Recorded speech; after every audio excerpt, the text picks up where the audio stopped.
guys! Welcome back to our channel. Nandito tayo ngayon sa Cityland 2 Premier in Alabang. So finally, natapos na natin yung condo. So for turnover na to, papakita ko sa inyo kung ano yung nagawa natin. Come on in! And guys, kumikita nyo, ang ganda ng aura nitong yung background. So mamaya, isa-isa natin i-run down yung mga ginawa natin dito. Pero for the meantime, dito tayo mag-start sa kitchen. Ano bang ginawa natin sa kitchen? So, ang pinalitan natin dito is, actually, pala pinalitan, dinagdag natin. So, nilagyan natin siya ng backsplash na malaki yung cut para pag makita nyo, mukha siyang buo. Kung sa malayo, parang wala siyang cut, no?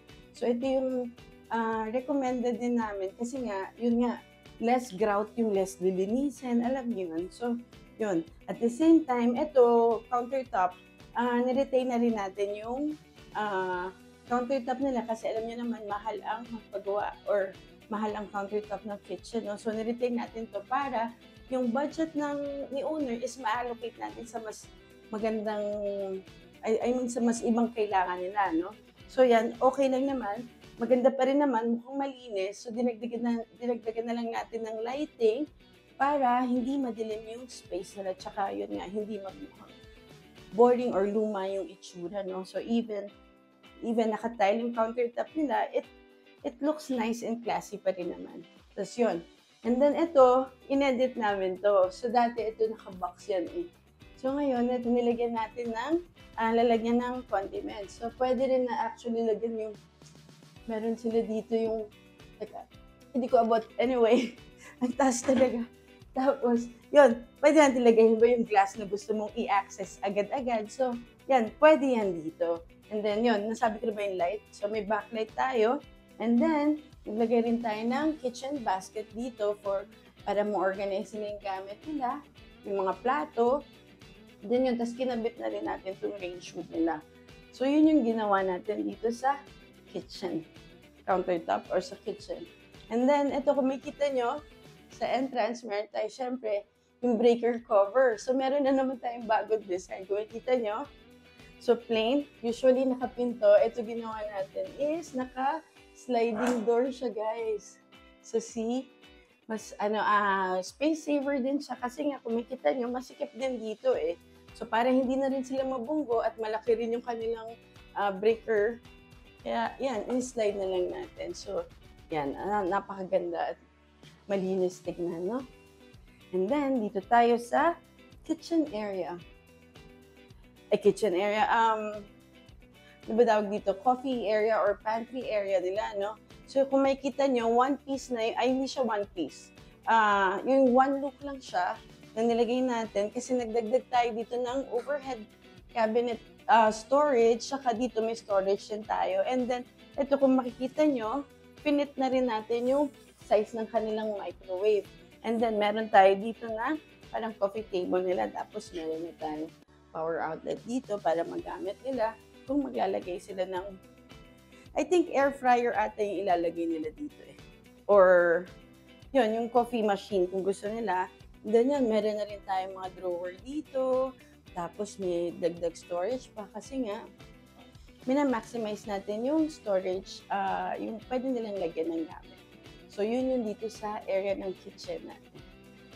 So yun guys, dito naman tayo sa living room entertainment area. Kung makikita nyo, no, ang ganda-ganda rin ng itsura niya. Parang every corner, diba? Meron siyang design, may pwede kang picturean, diba? Hindi ka masasawa sa itsura, no?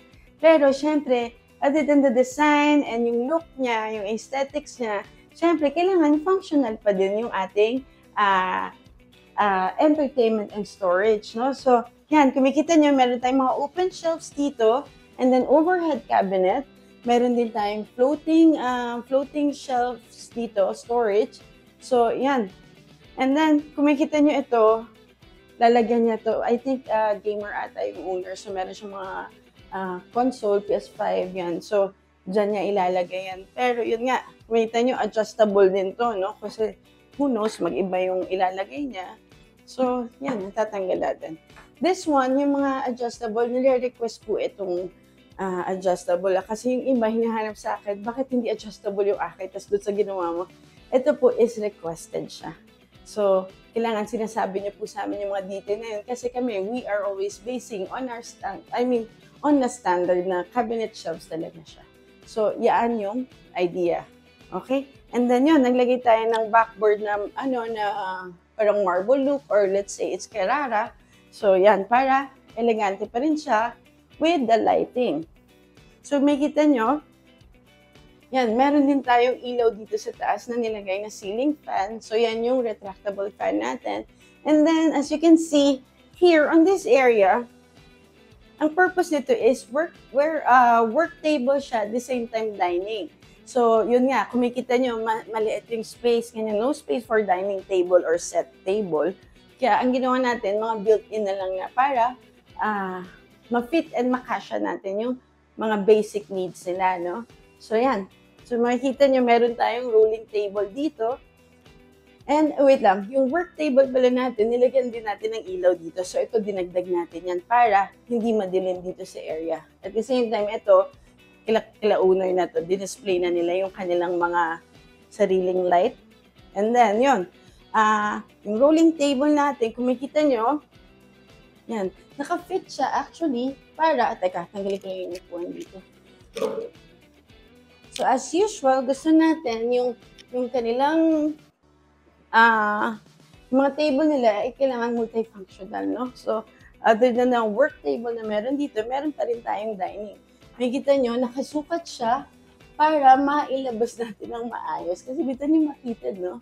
So, yun, dinesign talaga natin to, nakakasya pa rin siya na makalabas. And at the same time, yun, pwede silang mag-dine dito or kung mag-movie night sila, di ba? And then this chair, yan, ito sila pumili nito, reclining chair yung gusto nila kasi, yun nga, I think, mahilig sila mag-stay talaga sa living room. Supposedly, ayoko ng reclining kasi magmumukhang bulky. Pero at the end, sila ang masusunod and maganda din talaga yung kinalabasan. So, nice. Good job. Sinukat din naman natin kung kakasya. Pero supposedly, 3-seater lang lalagay natin dito. Pero yun, ang ganda ng itsura na lumabas, no? Then, yun, punta tayo dito sa console table nila.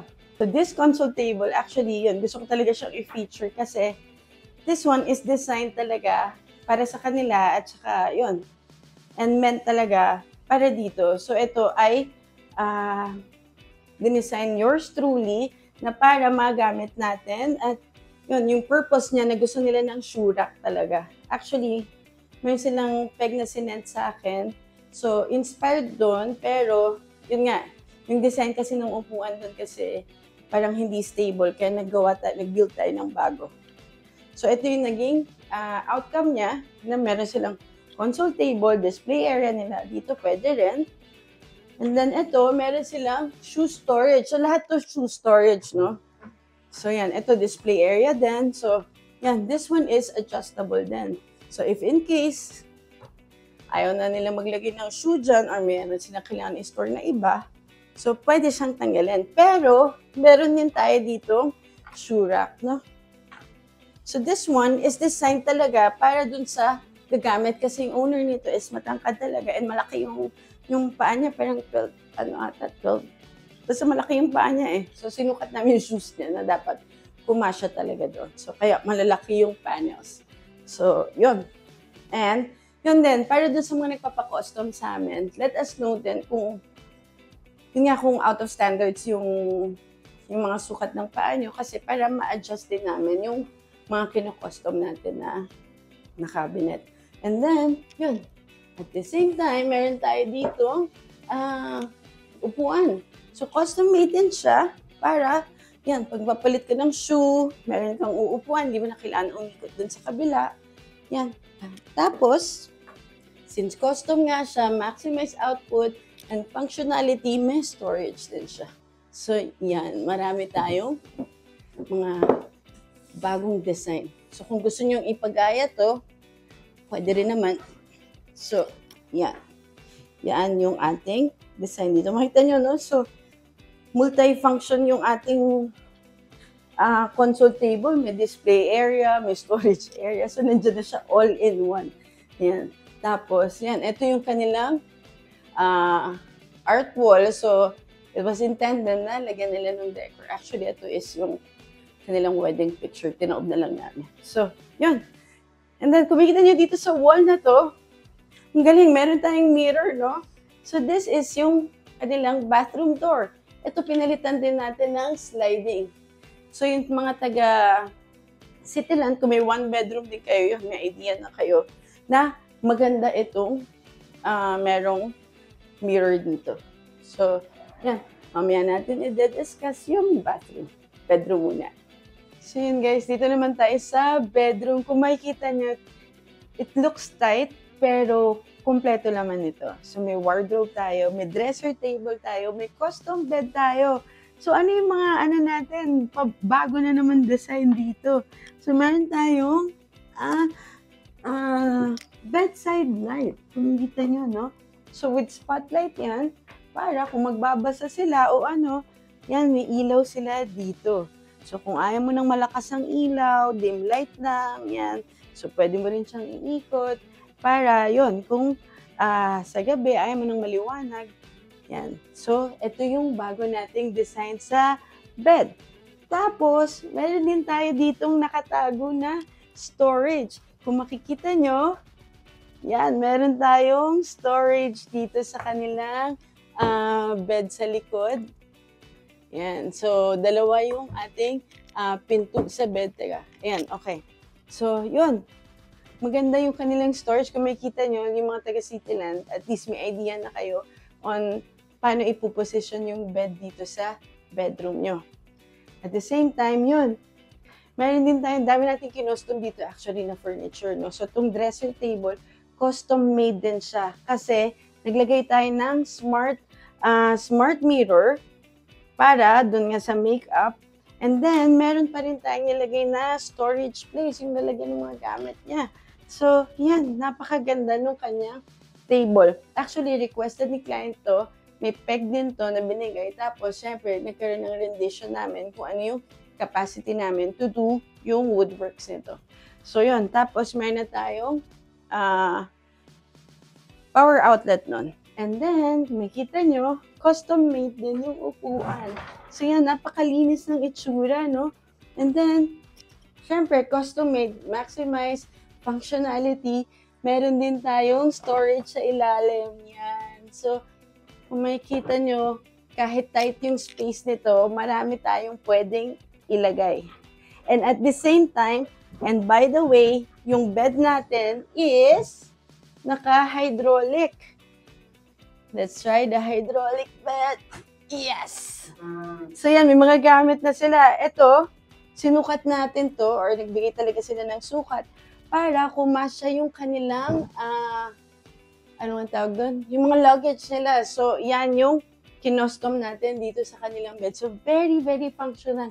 So, ito ay, I don't know kung may mabibili kayo na kagaya nito sa mall, but syempre yung mga details, ewan ko lang. Pero yon, this is the advantage of doing the custom. At the same time, naglagay tayo ng side table. Kahit mini yan, very tight space, meron pa rin silang papatungan ng cellphone nila or ng books nila or ng eyeglasses nila. So, yun guys. And then, yun, nilagay rin natin to yung mga blinds, tayo rin nagpakabit nito. Yan. Yan yung dinagdag natin. Then yung ilaw, sila owner ang bumili niyan, kami na lang nagkabit. Pero yun nga, kung yung mga taga-Cityland, alam nila yung layout nito ng one bedroom. Medyo weird yung cut nito actually. Pero yun nga, nagawa natin ng paraan na malagay yung mga basic na kailangan nila. Kung makikita nyo dito, meron pa ditong wardrobe. Yan, ito yung given ng Cityland talaga na may wardrobe dito.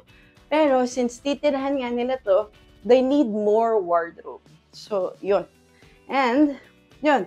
And to our surprise, meron tayong wardrobe dito, no? So, papakita ko sa inyo yung loob na ang wardrobe ay may lighting. So, yan guys. Makikita nyo, naka-custom yan. So, tayo lang din yung nag-build nito para magkaroon ng ilaw. And then, yun, dito rin meron. So, nandito yung shelves nila and yun, drawers nila. So, yun yung nagawa natin dito sa bedroom, no? Ang ganda-ganda rin ng itsura. Pag inikot mo, yun, tingnan mo lang ulit on a better view. Yan. So, it's very, very cozy. Maximize ang space, functionality, maximize din. So, yun. And custom lahat talaga yung kinabit natin or nilagay natin. So, yun guys. So, yun guys, nandito na tayo sa last part, yung bathroom.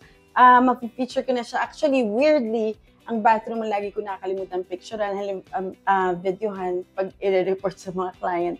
Hindi ko nasisend kasi yun nga, nakakalimutan ko siya. Anyway, before kung makalimutan, i-feature na natin yung bathroom. Kung makikita nyo, nag-retile tayo ng bathroom. Napakaganda ng bathroom nito. So, wait lang, mag-change angle lang tayo para mas makita nyo ng maayos yung ginawa natin dito. So yun guys, kung makikita nyo, no, ito na yung angle from the shower area dito papunta sa exit. So yun, syempre merong tight spacing, pero nagawa pa rin natin ma-maximize na nakapaglagay tayo ng 3 mirror, na malaki, which is yun nga, nakakaluwag siyang tignan kahit tight na yung space, no? Tapos, meron din tayong lighting dito. Kung makikita nyo, yan, mas maganda yung lighting. Nag-iiba talaga yung itsura ng buong bathroom. Kung makikita nyo, yun, yung tile natin dito, no? Ang ganda-ganda kasi, yun, floor to ceiling na siya, naka 60 by 60. Kasi yung turnover nito looks a little dull kasi ngayon yung 30 by 30 na beige color. And yun, yung lighting niya, stock din. So, yun nga yung mga deroscas. Yun, pinalitan din natin yung mga ilaw niya. No? So, yun. Makikita nyo, sana na-appreciate nyo yung itsura, no? And then, ito, niretain lang natin yung existing nila na sink. Nagdagdag lang tayo ng cabinet dito. Kaya kung makikita nyo, yan, ito pa rin yung dati niya. Pero akala mo vessel type siya. So, possible din yun. So, nasa owner na lang kung willing silang palitan, yun. Or, ialat na lang natin yung budget nila dun sa ibang mga kailangan nila. So, yun. Then, we have this yung towel rack. Kung makita nyo, meron din tayong washing machine dito. Imagine that. And then, at the same time, meron pa rin tayong mga cabinet dito. So, kung yun, naglo-laundry sila, yan, malalagay nila yung gamit nila dito or yung mga sabon, accessible para sa kanila, no? Even we are on a really tight space. But the storage is very giving talaga. So yan, kumpleto yung lalagyan nila. So papakita ko lang din yun. Meron din mga lalagyan, shelvings yan. So may cabinet yan. So yun ang mga binibigay natin kila client. On which these are discussed and requested. So yun, sa mga clients ko or sa mga tatawag sa amin, yun, kailangan na di-discuss talaga lahat kasi hindi naman po lahat naiisip din namin. So depende rin po sa inyo. We suggest, and yun nga, i-collaborate natin yung mga kailangan nyo sa unit. So, yun. Ikot lang tayo. So, yun guys, kumikita nyo, ito naman yung sa kabilang side, no? Yan, naglagay tayo ng tempered glass dito as yun nga yung harang sa shower para hindi rin nababasa yung washing machine. And then, pinalitan din natin yung kanilang shower, shower fixture nila para, yan, maganda at elegante tignan, no? Very modern looking. Tapos, nagdagdag rin tayo dito ng kanilang lalagyan ng mga shampoo, yan. Kung makikita nyo, meron na silang gamit. So, yun yung nilagay natin dito sa kanilang bathroom na I hope na-appreciate yung itsura niya, no? Kahit we are on a tight space. So, yun guys, nandito na tayo sa last part ng video natin, no? So, yun, I hope na-enjoy niyo yung mga bago na naman nating design, features, custom woodworks. Yan, nagkakaroon kayo ng idea na ano bang pwedeng gawin. Pwede nyo i-screenshot to. Tapos pakita nyo rin sa amin na kung gusto nyo gawin, kung kakasya ba to sa inyo. So, let's see what we can do. Tapos, yan, again, nagpapasalamat kami sa owners nito na sinishare nila itong condo unit nila para makita ng everybody na yun nga makatulong din, maka-inspire. Kagaya nila, na-inspire din sila sa previous video. So, lagi akong mag-thank you at maraming salamat sa mga clients natin na sinishare nila yung kanilang mga condo unit para din dun sa mga ibang nag-i-inspire or gustong gawin yung condo nila. So, yun. Maraming salamat and syempre, to our LBP team, so another amazing work done na yun, pinalabas talaga ng team natin yung kung ano yung nasa 3D design natin, yun din ang makikita nila dito. So, yun. And yun. I hope you enjoyed the video. Don't forget to follow, like, share, and subscribe all our social media channels. So, we are on Facebook, YouTube, and Instagram. It's LBP Arts and Interior. So, you can email us or yung i-screenshot nyo yung mga contact dito, naka-post naman din. And I'll see you in the next video. Bye!